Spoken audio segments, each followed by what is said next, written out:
지금 러시아에서는 전 세계 축구 팬들을 열광케 하는 2018 월드컵 경기가 한참 진행 중에 있습니다. 간밤에도 아마 우리 대한민국과 멕시코의 경기를 보시느라고 뜬 눈으로 밤을 지새운 분들도 계실 터인데요. 현재까지 최다 득점을 올린 선수는 포르투갈의 호날두입니다. 4골을 올렸는데요. 이 호날두는 골을 넣고 나면 하면서 아주 독특한 이런 세레머니를 하는 것으로 유명합니다. 이 사람이 주목을 받는 이유는 단지 축구를 잘하기 때문만이 아닙니다. 오늘의 호날두가 있기까지 파란만장한 과거사 때문이에요. 그는 찢어지게 가난한 집안에서 태어나서 빈민가에서 자랐다고 합니다. 아버지는 알코올 중독자요, 형은 마약 중독자요. 할 수 없이 가정의 생계는 어머니가 청소부 일을 하면서 꾸려 나갈 수밖에 없었습니다. 그나마 어린 시절부터 축구에 재능을 보여서 유일한 소망은 볼을 차는 것이었습니다. 그런데 또 축구를 하려면 집에서 경제적으로 서포트를 좀 해줘야 되는데 집이 하도 가난하니까 할 수 없이 남이 신다 버린 구멍난 축구화를 신고 또 가난하다고 애들이 왕따를 시켜서 볼도 잘 안 주고 이래서 할 수 없이 끝난 다음에 조명이 다 꺼진 운동장에서 혼자 볼을 차면서 실력을 키워 나갔다고 합니다. 그런데 청천벽력 같은 소리가 들립니다. 이 호날두는 심장이 정상인보다 2배 빨리 뛰는 질병을 타고난 거예요. 축구 선수들은 90분 내내 운동장을 누벼야 되기 때문에 심장 기능이 중요한데 이게 2배 빨리 뛰니까 힘이 들어서 축구를 감당할 수가 없게 된 것입니다. 절망 가운데에서 의사들은 그래도 수술을 하고 재활을 하면 한가닥 희망은 있다라고 하는 말을 전해줍니다. 어떻게 해서라도 이 호날두의 수술비를 마련하기 위해서 알코올 중독자 아버지 술 끊고 일하기 시작합니다. 마약 중독자 형도 마약 끊고 일을 하기 시작합니다. 돈을 모읍니다. 어머니는 두말할 것 없이 열심히 돈을 모았습니다. 호날두가 두각을 나타내면서 깨끗하게 치유받고 그 다음에는 이제 천재성을 가진 축구 선수로 자리매김을 하게 되죠. 승승장구합니다. 마침내 세계적인 구단인 맨체스터 유나이티드라는 곳에서 호날두에게 섭외가 옵니다. 당신 우리 구단에 들어와라. 그날 너무 기쁜 나머지 호날두는 청소하는 어머니에게 전화를 했다고 합니다. 엄마, 이제 더 이상 엄마는 청소하지 않아도 돼요. 바로 그때 수화기 건너편에서 어머니의 흐느낌 소리가 들려왔다고 합니다. 6년 전에 저희 아들 명철이가 이제 동부에 가서 대학원까지 다 마치고 학자금 융자까지 해서 빚도 잔뜩 진 상태에서 이제 취업을 하려고 하는데 그때 미국에 그 서브프라임 모게지 그 위기가 와가지고 굉장히 미국 경기가 나쁜데 얘가 하는 일이 건축인데 집이 너무 많아서 지금 문제가 온 거거든요. 그래서 취업이 안 되니까 매우 고통스러운 나날을 보냈습니다. 은행에서는 이제 돈 내라고 딱지가 날라오기 시작하고 그래서 굉장히 고통을 받았는데 저희들이 그때 6년 전에 안식년을 맞아서 코나의 열방대학에서 이제 세미나에 참석하고 있었습니다. 세미나를 마치고 오는 날 전화가 왔습니다. 엄마에게. 근데 뭐라고 하냐, 엄마 나 취직됐어요. 그 한마디를 한 다음에 잠시 침묵이 흐른 다음에 나 여기까지 오는데 얼마나 힘들었는지 몰라요 하면서 울먹거리더라고 합니다. 16살 때 부모님을 떠나서 그 객지에서 혼자서 고등학교, 대학교, 대학원, 취업 이것이 너무 힘들었던 것이죠. 저희들도 그 소리를 전해두고 함께 눈물을 흘렸었습니다. 여러분, 이 호날두는 지금 세계 최고의 몸값을 자랑합니다. 1,500억. 이정료가 1,500억. 이 사람 데려오려면 1,500억을 물어야 돼요. 호날두는 또 11조를 띄어서 다 기부합니다. 150억을 1년에 다 기부단체에다 넣습니다. 공익광고에 출연할 때는 1푼도 받지 않고 봉사합니다. 그리고 아동질병 퇴치와 구호운동가로 활동을 하면서 그가 운동 외적인 일들을 열심히 하고 있습니다. 그런데 놀라운 것은 이 호날두의 몸에는 보면 문신이 없습니다. 보통 이 유럽의 축구 선수들은 온몸에 문신을 합니다. 이게 상대방을 제압하고 자기를 드러내기 위한 하나의 도구인데 호날두는 문신 안 합니다. 저도 마음속에는 그런 거 하고 싶은 마음이 있는데 왜 안 하냐 하니까 자기는 무슨 일이 있어도 1년에 2번씩 자기의 건강한 피를 헌혈을 하는데 이 문신을 하면 이 혈액이 오염될 수 있기 때문에 헌혈을 받지 않는다는 거예요. 그래서 남에게 피를 나눠주기 위해서 자기 스스로를 드러내는 문신을 하지 않는다고 고백을 합니다. 여러분, 온갖 장애를 딛고 일어서서 세계적인 스타 플레이어로 자리매김을 한 그의 이 7.8개 정신, 이 스토리는 오늘 우리에게 비하인드 스토리로 굉장히 감동을 가져다 줍니다. 우리 축구를 좋아하는 분들, 또 축구 현장에서 뛰는 선수들은 그 누구인들 경기를 할 때마다 이기고 싶지 않겠습니까? 저는 어제 우리나라 선수들이 많이 힘들었다고 제가 주일 때문에 이 전반만 좀 보고선 잠을 잤는데, 뭐 세계의 무대에 가면 확실히 딸리는 건 사실이거든요. 근데 우리나라 사람들은 평상시에 K리그에 가서 지원해 줘야 되는데 그런 걸 안 하고 있다가 뭐 대한민국 광장에 모여서 뭐 막 하고 못하면 또 막 인터넷에다가 그 선수를 매장시켜 버려요. 그런 스타일로 해서는 절대 축구의 발전이 없죠.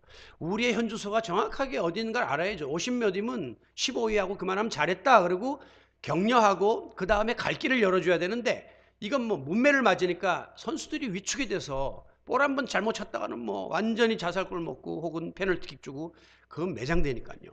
이렇게 해서는 세계전 선수가 나올 수가 없습니다. 제가 축구 전문가는 아니지만 어쨌든 이 뭔가 누군들 싸워 이기고 싶지 않냐 말이에요. 그런데 자기들도 힘든 거예요. 그러니까 손흥민 나중에 최선을 다했다는 것만 알아주세요. 그러면서 눈물을 흘립니다.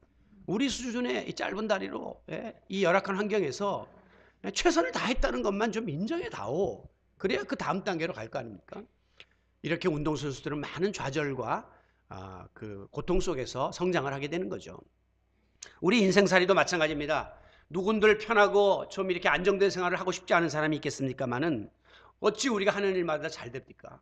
원치 않는 일이 생기고 돈이 나가고 몸이 아프고, 그래서 본인이 잘하는 것보다는 잘 되는 것보다는 잘 못 되는 일들이 우리 가정이나 사업이나 현실 속에 나타나는 것이 사실입니다. 신앙생활도 교회생활도 마찬가지입니다. 여러분들이 지난 한 주일 동안도 마음으로는 좀 더 믿는 사람답게 직분자답게 주님 뜻대로 살고자 많이 결심하고 노력했지만 막상 삶의 현장에서 부딪히다 보니까 여러분이 영적인 승리보다는 실패의 흔적을 더 많이 가지고 이 자리에 나온 것이 사실이 아닙니까? 이 같은 패배의식은 놀라웠게도 우리 목회자들의 목회 현장에도 그대로 나타납니다. 시간이 흐를수록 연륜도 붙고 또 이제 교회도 개척한 지 10여 년이 넘고 뭐 이만하면 갖춘 것 같은데 여전히 목회자로서 한계가 있고 부족이 있는 것을 느끼면서 날마다 하나님 앞에 무릎 꿇을 수밖에 없는 것이 목회자들의 고백입니다. 그러면서 저는 어떤 때는 억지로 내가 위로를 받아요. 우리 하나님도 한번 봐봐. 하나님이 노아 시대에 얼마나 죄악이 관영했으면 이 패역한 인간들을 보시고 이 땅에 인간을 지으신 것을 하나님이 후회를 하고 한탄을 했다는 거예요. 완전하신 하나님도 후회가 있는데 우리야 뭐 말할 나이가 있겠나. 또 이스라엘 백성들이 그렇게 왕을 세워달라고 하니까 사울을 초대왕으로 세워줬는데 사울 왕이 또 교만해가지고 타락하니까 하나님이 사울을 왕으로 삼으신 것을 후회했다. 하나님이 완전하신 분인데도 하나님이 하시는 일 가운데도 때로는 후회가 있고 아쉬움이 있고 한탄이 있다면 이런 부족한 사람에게 오죽하랴 그러면서 내 스스로 위로를 한다니까요. 예수님도 마찬가지입니다. 12제자를 뽑아가지고 얼마나 야무진 사람들을 뽑았겠습니까? 그래가지고 또 3년 동안 계속해서 같이 자고 먹고 하면서 훈련을 시켜놨더니 웬걸 막판에 가서 한 놈은 예수님 팔아먹고 또 수제자라고 하는 사람은 또 예수님을 3번이나 부인하고 나머지 10제자들은 예수님 잡힐 때 뻘거벗고 다 도망가요. 세상에 이거 헛일했구나 내가 3년 동안. 그런 회의가 들지 않았겠습니까? 하물며 이렇게 부족한 목사의 목회 현장이 얼마나 힘들며 여러분의 인생살이가 얼마나 힘들겠습니까? 그래서 때때로 억지로 제가 위로를 받을 때가 있습니다. 성경 속에 여러 인물들이 나옵니다. 하나님께 쓰임받은 인물들 중에 실패를 경험하지 않고 항상 승승장구해서 하나님께 성공적으로 사역을 감당했던 사람이 있으면, 한 사람이라도 있으면 저에게 말씀해 보세요. 없어요. 아브라함도 노아도 모세도 사울도 다윗도 솔로몬도 삼손도 엘리야도 다 지내면서 우여곡절을 겪고 특별히 실패와 좌절에 부딪혔죠. 그런데 결론은 마지막에 잘 된 거예요. 마지막에 가서 최후의 승리를 거둔 것이죠. 아무쪼록 비록 내가 부족하고 허물투성이고 모자라고 무능하고 여러 가지 면에서 한심하기 짝이 없으나 그것으로 인하여 낙심하고 절망하고 포기하지 말아야 합니다. 과거의 실패는 뒤로 한 채 다시 털털 털고 일어나서 하나님께서 우리에게 허락하신 최후의 목표를 향하여 힘있게 달려나가는 최후의 승리자가 되는 성도 여러분들이 되시기를 바랍니다. 그런데 여러분, 우리가 넘어졌을 때에 우리가 일어나지 못하도록 우리를 가로막는 장애물이 있습니다. 이게 바로 과거의 실패라는 것이고 내가 저질렀던 부끄러운 일이에요. 이것들이 우리 발목을 잡아요. 그리고 이것을 주관하는 존재가 있으니 그것이 바로 사탄 마귀입니다. 마귀가 우리 뒷조사를 해가지고 과거에 잘못한 것을 막 들춰내면서 우리를 향하여 공격을 해옵니다. 그럴 때일수록 여러분들이 정신을 바싹 차리고 이 사탄의 소리에 귀를 기울이면 안 되고 하나님이 들려주시는 희망의 메시지에 귀를 여셔야 해요. 사탄은 뭐라고 하냐면, 야, 넌 안 돼. 내가 너 지켜봤는데 너 그렇게 믿어갖고 되겠냐? 매일 교회 가서 회개하고 열심히 결심하고 나가면 또 죄 짓고, 이런 생활을 10년 20년 하면서 무슨 직분자야? 넌 비전이 없어. 그렇게 우리를 비웃습니다. 너희 교회는 안 돼. 지금 10여 년 동안 해도 뭐 별의별 프로그램 다 하고 뭐 온갖 수수한 방법을 동원해도 그냥 그러고 있잖아. 그게 너희의 수준이야. 너희의 한계야. 이러면서 우리의 힘을 빼려고 덤벼든단 말씀이죠. 여러분, 이와 같은 사탄의 과거 지향적인 실패를 강조하는 소리에 귀를 닫으시고 하나님이 들려주시는 미래를 향한 희망찬 도전과 격려의 음성에 귀를 여시는 성도 여러분들이 되시기를 바랍니다. 이스라엘 백성들이 출애굽 여정 속에서 얼마나 많은 시행착오를 경험하고 실패를 경험했습니까? 오늘 우리가 출애굽기 같은 거 이렇게 읽으면서 보면 내가 봐도 너무해. 아니, 이렇게 변덕을 부리고 이렇게까지 하는 경우가 있나 할 정도로 그렇게 이스라엘 백성들이 한심했단 말이에요. 그런데 조금 시간이 지나면서 출애굽기를 깊이 있게 읽다 보면 그 속에 내 얼굴이 보여요. 네 모습이 바로 이 모습이다 하는 것이 깨달아져서 하나님의 말씀은 우리에게 거울이 되어서 우리를 돌아보게 하는구나 하는 것을 다시 한번 깨닫게 됩니다. 그런데 그때마다 하나님께서 너희는 틀렸어. 내가 너희들 잘못 봤어. 내가 너희들 이제 버릴 거야. 이렇게 말씀하지 않습니다. 항상 하나님께서 한결같이 들려주시는 음성은 두려워하지 말아라. 나는 너의 하나님이 된다. 놀라지 말라라. 내가 너와 함께 할 것이다 하면서 끊임없는 애정과 격려의 음성을 우리들에게 들려주고 계시는 것입니다. 여러분, 세상의 부모가 자식이 실수를 하고 실패를 했어요. 자식이 좀 돈 대달라고 해서 더 줬더니 홀랑 날려 먹었어요. 공부하라고 이렇게 밀어줬더니 뭐 진학도 못하는 거예요. 결혼하라고 또 다 이렇게 만들어줬더니 결혼도 깨지는 거예요. 그런 부모들이 야, 이놈아, 나는 네가 그럴 줄 알았다. 넌 어릴 때부터 싹시 노란 놈이야. 넌 항상 그렇게 살았어. 이러면서 자식의 마음을 후려파는 부모는 없습니다. 어떻게 해서라도 눈치 보면서 감싸주고 상처 안 받게 하고 다시 일어나게 하려고 도와주는 것이 부모의 심정이란 말이죠. 하물며 사랑과 자비와 긍휼이 풍성하신 우리 하나님께서 우리의 부끄러운 과거를 들춰내면서 우리를 내팽개치시겠습니까? 그럴 수 없죠. 오늘도 하나님은 두 팔 벌려서 우리를 품으시고 상처난 마음을 어루만지시고 연약한 부분들을 회복시켜 주시는 좋으신 아버지심을 믿으시기 바랍니다. 이사야 1장 18절 말씀에 보면 예수님 말씀, 하나님 말씀하십니다. 오라, 우리가 서로 변론하자. 너희의 죄가 주홍 같을지라도 눈과 같이 희어질 것이요 너희의 죄가 진홍같이 붉을지라도 양털같이 되게 하리라. 우리의 죄는 붉고 더럽지만 우리 주님은 희게 깨끗하게 만들어주겠다고 오늘도 우리를 부르고 계시는 것입니다. 오늘 본문에 보면 사도 바울이 고린도 교회 교인들에게 전한 편지의 내용의 일부가 기록되어 있는데요. 제가 최근에 고린도 교회에 대해서는 몇 번 말씀 속에서 언급했습니다. 이 고린도라고 하는 지역 자체가 굉장히 그 당시에 발전된 도시였고 또 많은 사람들이 드나드는 도시였기 때문에 그 수준이 높았어요. 그러다 보니까 거기에 세워진 교회도 굉장히 외형적으로나 조직면에 있어서 괜찮은 수준의 교회로 고린도 교회가 바울이 개척했으나 성장을 했습니다.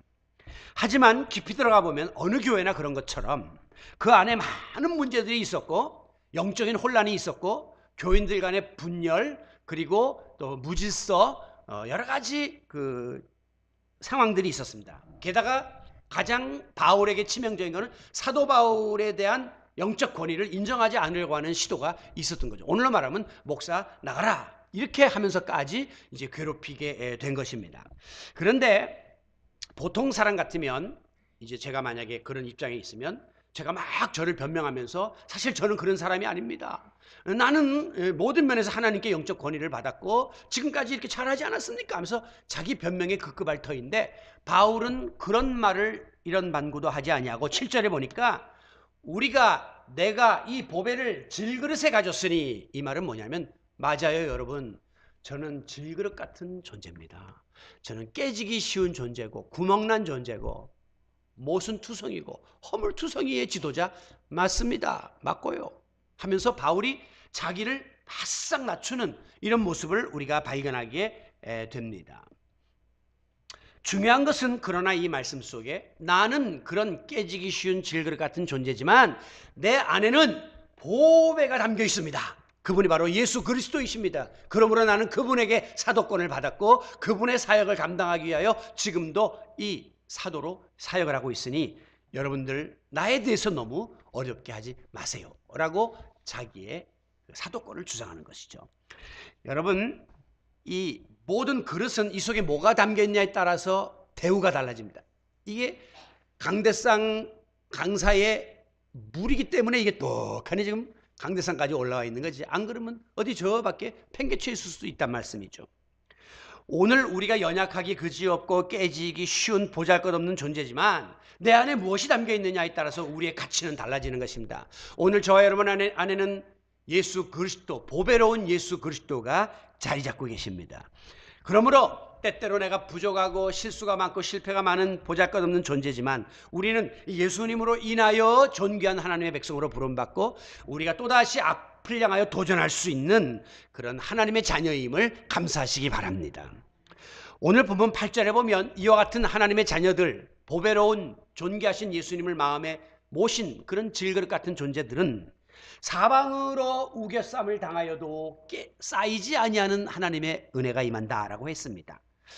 여러분 초대교회 보면 이제 그 핍박을 하는데 원형 경기장에 막 군중들이 둘러서고 그리고 이제 예수 믿는 사람들을 그 가운데다가 집어던집니다.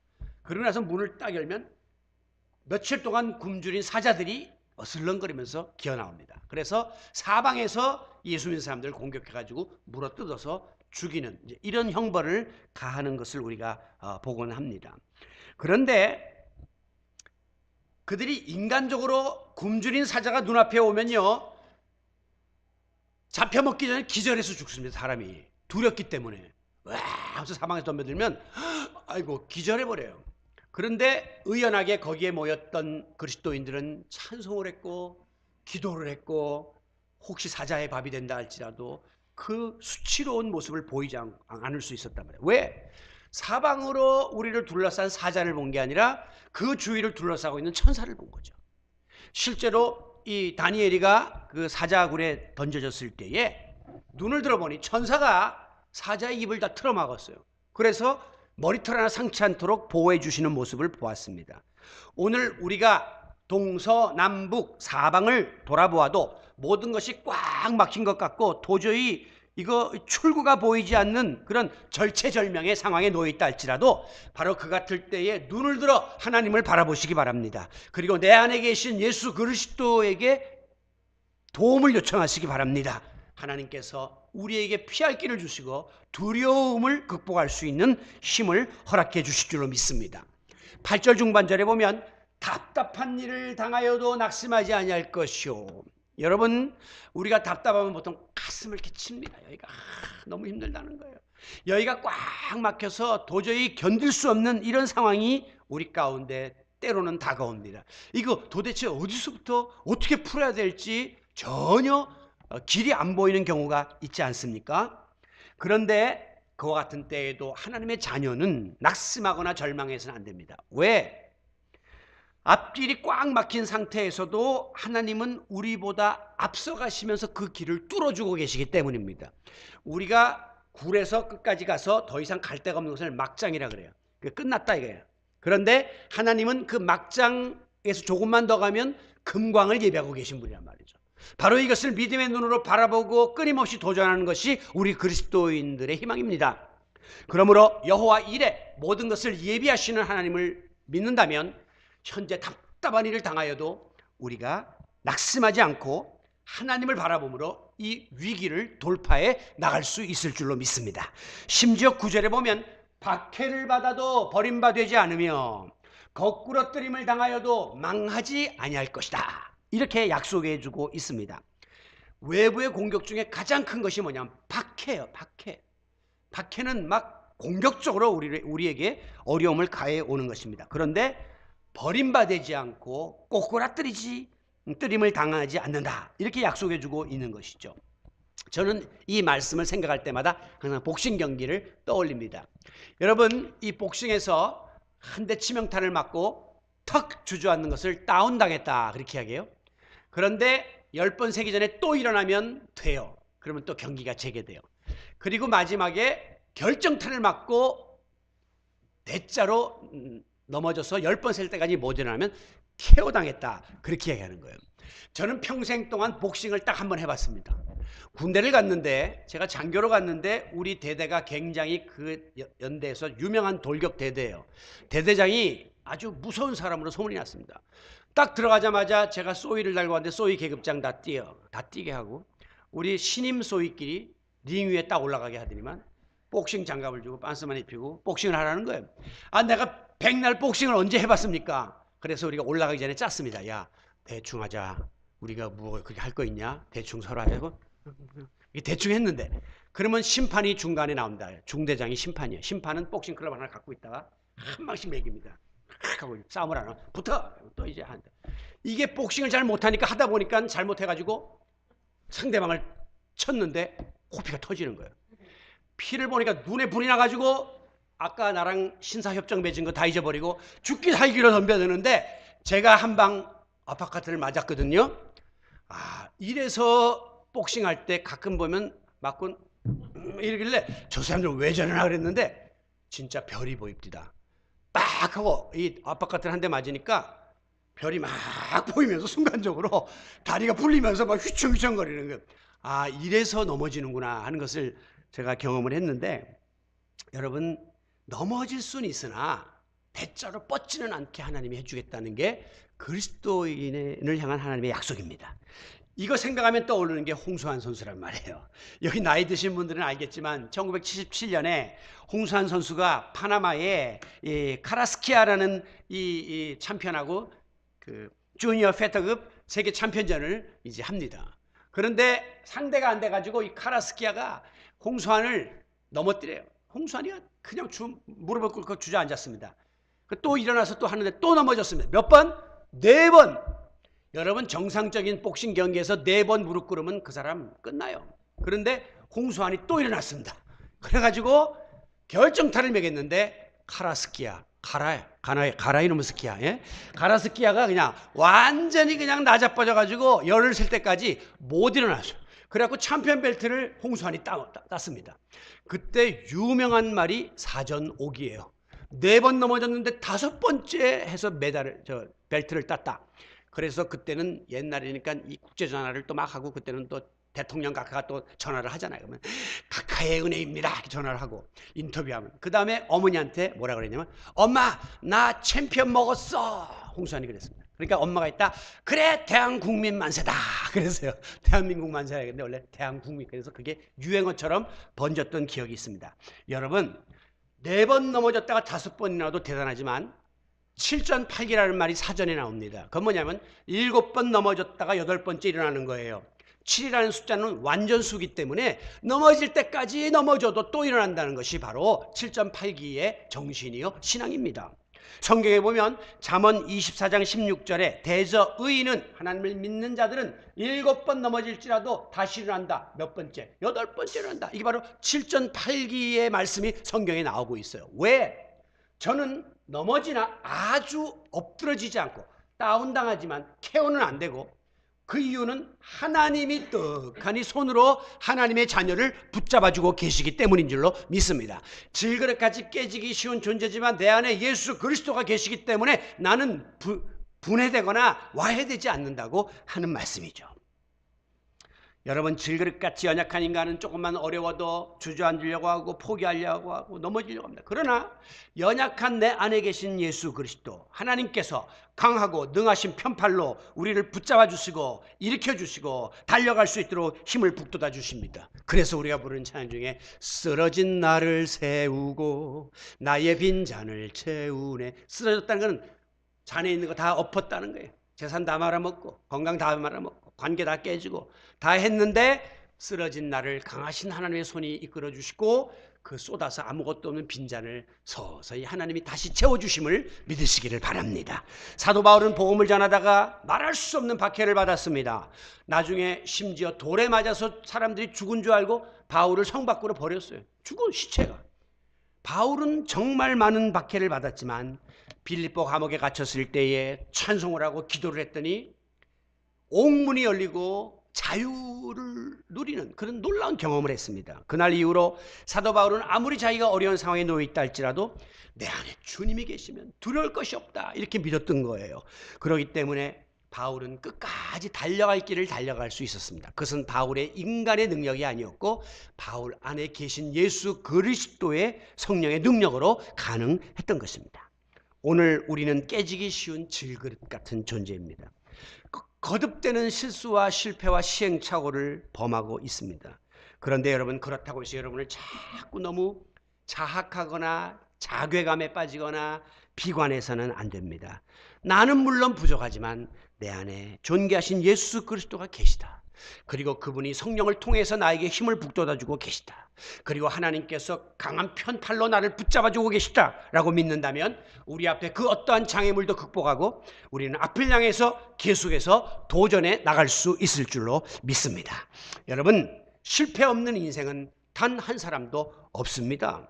단지 관건은 내게 주어진 다가온 실패를 내가 어떻게 바라보고 어떻게 이것을 풀어가느냐 하는 것이 관건이에요. 그렇기 때문에 이 모든 실패를 대하는 나에게 책임이 있어요. 실패가 악이 될 수도 있고 독이 될 수도 있고 약이 될 수도 있습니다.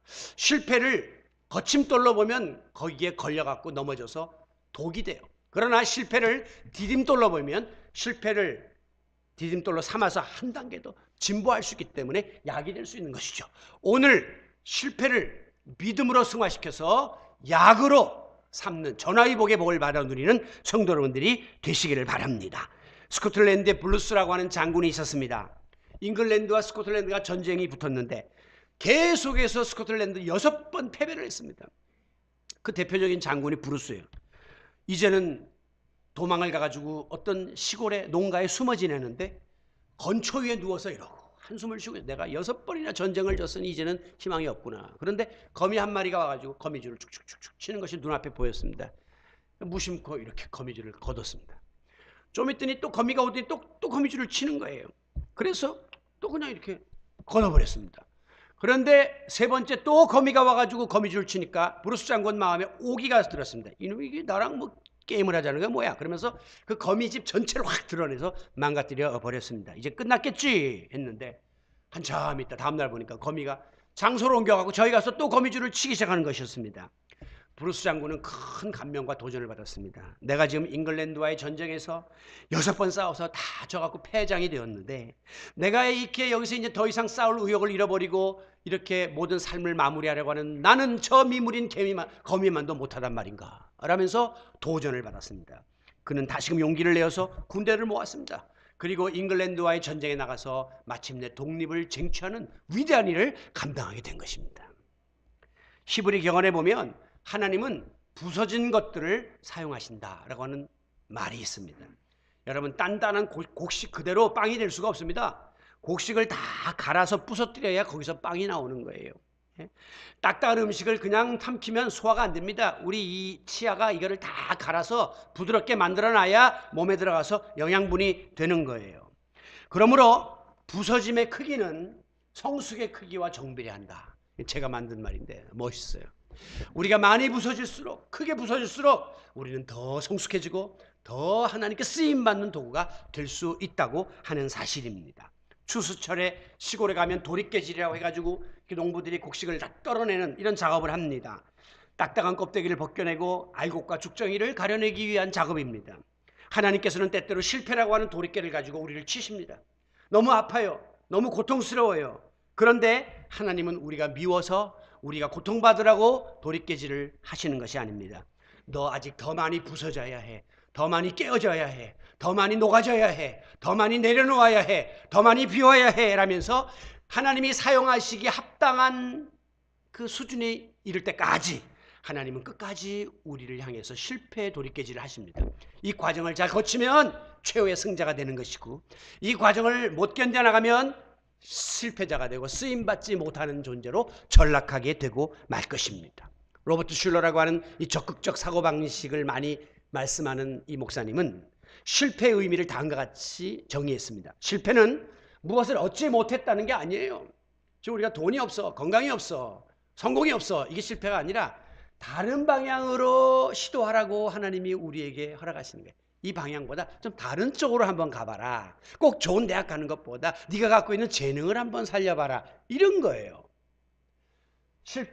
실패는 내가 열등한 존재라고 하는 의미가 아니라, 나는 열등하기 때문에 내가 저걸 못했다는 말이 아니라 내가 완전하지 못할 뿐이기 때문에 나는 계속 완전을 향하여 노력하겠다 하는 각오를 갖게 만드는 거죠. 실패는 인생을 허비하는 게 아닙니다. 내가 이거 하다가 망했으니까 이제는 다 시간 허비했구나. 아니요.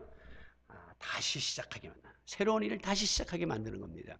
실패는 포기하는 게 아니라 이제 이 나이에 여기까지 왔으니 이제 끝나야지, 그만해야지 하는 게 아니라 열심히 더 노력하도록 하는 것입니다. 실패의 의미는 끝까지 이룰 수 없다, 이제는 절망이다 하는 것을 우리에게 알려주는 것이 아니라 좀 더 시간이 걸리니까 좀 더 노력하고 기다려봐 하는 것을 우리에게 가르쳐주는 또 다른 의미가 있다는 이 말씀이 우리의 마음속에 와닿습니다. 하나님의 자녀에게는 실패는 있으나 후퇴는 없습니다. 퇴보는 없습니다. 우리가 뒤로 물러가면 하나님이 우리를 기뻐하시지 않는다고 히브리서에서 말씀하고 있습니다. 그러므로 여러분들이 영적인 침체에 빠져서 제자리에 주저앉거나 또 뒤로 물러서려고 해서는 안 됩니다. 포기하려고 해서는 안 됩니다. 오직 믿음으로 나는 깨지기 쉬운 질그릇마저, 그러나 내 안에 그리스도가 계시고 존귀한 보배가 있기 때문에 내가 주님의 자녀로서 능히 이 고비를 넘어가리라.